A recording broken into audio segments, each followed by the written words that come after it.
Good day, ladies and gentlemen. I am Princess Anby Mateo, and I am here to present to you the impact of Filipino values on business ethics and practices.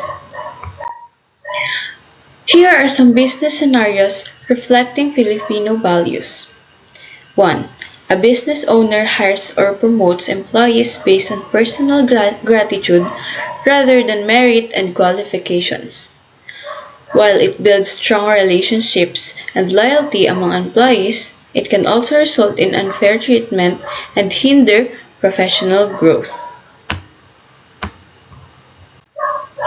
2. Employees work together to help a struggling colleague to meet deadlines, even beyond work hours. While teamwork is encouraged, excessive dependence on others may lead to burnout and inequality in work distribution.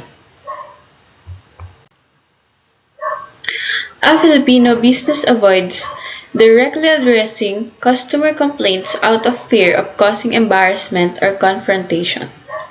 On a positive note, it encourages politeness and maintaining harmony in relationship, but it can also result in ineffective problem solving and lack of transparency. Importance of understanding Filipino values in business. It helps business navigate ethical dilemmas by balancing tradition with modern best practices. It strengthens workplace relationships and customer trust. It also encourages socially responsible business operations that benefit the community. Here are the pros and cons of observing Filipino values in business. Utang na loob.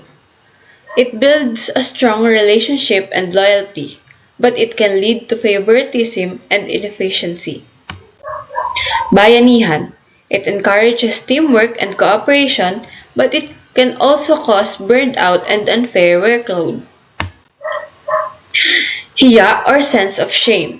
It promotes politeness and harmony, but it can also result in poor conflict resolution and lack of transparency. In conclusion, while Filipino values contribute to a positive work culture, businesses should establish fair policies and ethical guidelines to maintain professionalism, efficiency, and sustainability.